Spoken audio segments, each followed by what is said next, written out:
원래 딸 낳고 싶었어요? 원래 아들 낳고 싶어. 진짜? 나 그래서 울산에 되게 유명한 아들 낳는 한약집이 있었어. 그 거기도 갔어? 같이.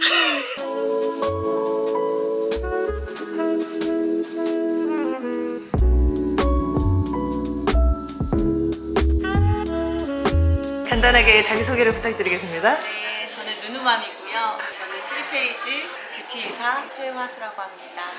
언니 내가 처음에 본 게 블로그. 언제지?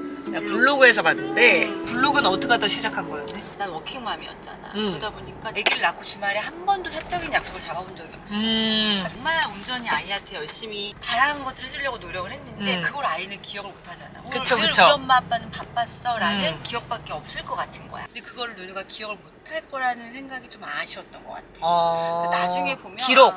기록 차원으로 시작했던 거고 뭐 사람들이 그렇게 막 궁금해하고 관심 갖고 이럴 거라고 상상을 못했지. 전공이 뭐예요? 전공했지. 그래. 근데 그러면은 충분히 옷 사업을 할 수 있었잖아요. 관심도 있었고. 하고 싶었고 나의 되게 못다 이룬 꿈에 대한 그런 건 늘 있지. 근데 어느 순간 나이가 드니까 옷 잘 입는 사람이 눈에 들어오는 게 아니라 피부 좋은 사람이 눈에 들어오기 시작하는 거야.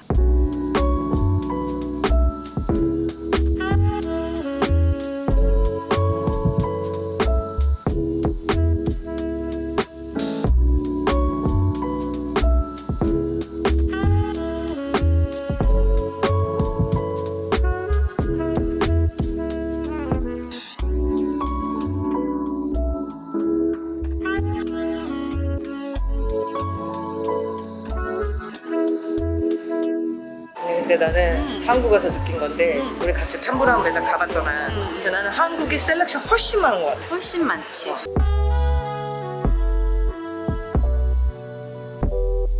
피부에 관심을 가지기 시작한 게 나이 들어서부터야. 맞아, 나이 들어서.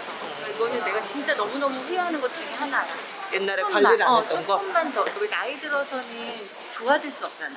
항상 유지거나 그치. 아니면 노화를 늦추는 거지. 늦추는 거지. 네. 시간을 조금 더 벌어주는 거. 아니 근데 보통 화장품 브랜드를 만들어야겠다 이런 생각까지는 안 할 것 같은데. 뭘 하나 꽂히면은 그걸 팍 파고드는데 사실 그건 알지. 그래서 보면 볼수록 쓰고 싶은 화장품이 없는 거고 좋은 브랜드는 너무 라인업이 많아.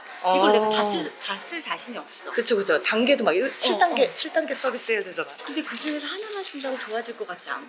그래서 나는 무조건 3개 안에서 끝내보자. 그래서 그 세 개 주력이 무엇입니까?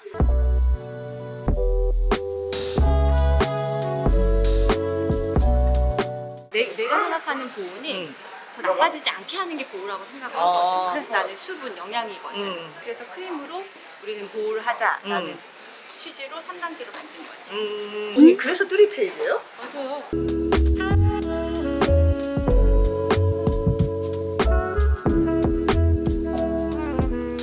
언니 딸내미가 있잖아요. 외동딸이잖아. 그쵸. 원래 딸 낳고 싶었어요?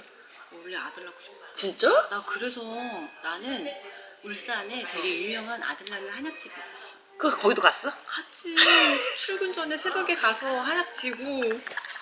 근데 문제는 딸라면 환불해준대. 난 그 약을 6개월을 먹었단 말이야. 환불 받았어.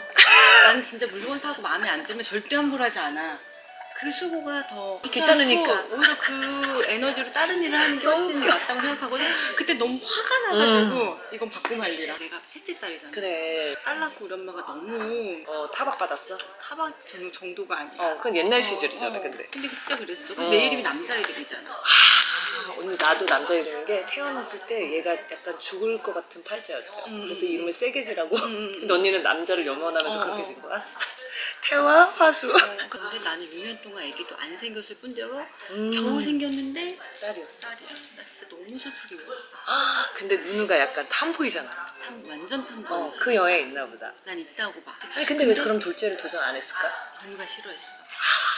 누누가 최근에부터는 성우 아빠랑 나랑 이제 막 손도 잡게 해주고 붙어있게 해주는데 우리는 한 번도 그래본 적이 없어. 왜냐면 딸이 아빠를 너무 좋아해서. 그것도 그렇고 붙어있으면 애기 동생 생긴다는 거야. 그게 더 컸구나. 원래 우리 누누 핸드폰 잘 안 봐. 근데 얼마 전에 한 번 봤어. 근데 남자한테 개인톡이 있는 거야. 근데 그거 보기까지가 나 너무 떨리는 거야. 무슨 내용일까? 아 자기 자녀의 소셜 미디어. 처음으로 남자애한테 와 있는 카톡 내용들 단톡만 있지 카톡은 없었거든 개인 카톡은. 그걸 였는데 너무 떨렸다. 그래서 내용이 뭔 줄 알아? 너 어제 점심 오래 먹고 축구 시간에 늦었어. 이 남자애가 얘를 여자로 보는 게 아니라 아니다. 너 동성으로 지금 보는 거야. 같이 너, 축구하는 팀에. 너 늦게 왔어. 오늘 빨리 와. 근데 그러면 자식이 예체능을 하잖아요. 근데 그거를 어떻게 발견하는 거예요? 그러니까 여기서 취미로 한국에 있을 때 초등학교 1학년 때 첼로를 취미로 했잖아. 어. 근데 이제 캐나다로 갔어. 어. 근데 얘가 가장 먼저 첼로 선생님 빨리 구해달라고 하는 거야. 그러다가 이제 선생님을 만나가지고 레슨을 시작하는데 너무 재밌어 하는 거야. 근데 우리 신랑이 이제 한국으로 가고 그래서 신랑이 하고 어떻게 지내는지 맨날 궁금해하잖아 누가. 그래서 뭐 첼로를 좋아해서 이렇게 하고 있어. 그랬더니 일주일에 한두 번 시키면 누구나 다 즐거울 수밖에 없다. 많이 시켜봐라. 그런데도 즐거우면 그건 진짜로 좋은 거다. 그러니까 업이 될 수 있다. 그래서 이제 많이 시켜봤고 외국 매일 선생님. 할 수 있게끔 했는데 더 재밌다는 거야. 그래서 이제 길이구나. 그래서 취미가 아니라 특기처럼 시켜야겠다. 근데 고민은 없었어요. 왜냐 음악으로 이제 쭉 가려면. 이건 사실은 자기와의 싸움인데 우선 이 시간을 아이가 싫어하지 않았어. 그리고 우리 선생님은 아침 연습이 중요하다 이거야. 왜냐면 모든 시험은 아침 일찍이다. 네가 아침에 컨디션이 좋아야 된다. 학교 가기 전에 네가 연습을 해야 된다. 네가 그래서 아침 의미가 있네. 6시에 학교 가기 전에 30분을 매일 연습을 하는 거야. 대박. 지가 알람 초등학생이? 응, 초등학생인데 하루도 안 걸어. 진짜 신기하다 이거. 그래서 얘가 이게 진짜 할 수 있겠구나라는 생각을 했지. 언니가 원래 하는 일이 응. 또 학생들을 지도하는 일이잖아요. 그럼 학생들을 수도 없이 봤잖아요. 응. 그럼 이게 애들이 타고난 재능이 있고 응. 노력해야 하는 재능이 있고 응. 선생님들은 그렇게 딱 보이나? 보이죠. 타고난 거는 사실은 어렸을 때 반짝 효과를 볼 수 있지만 시작할 때. 시작할 때 시작할 때 차이가 많이 나는구나. 그렇지만 노력하는 사람은 따라올 수가 없어. 그러니까 누누는 노력하는 것 같아요. 100% 노력형이지. 남편의 매력은?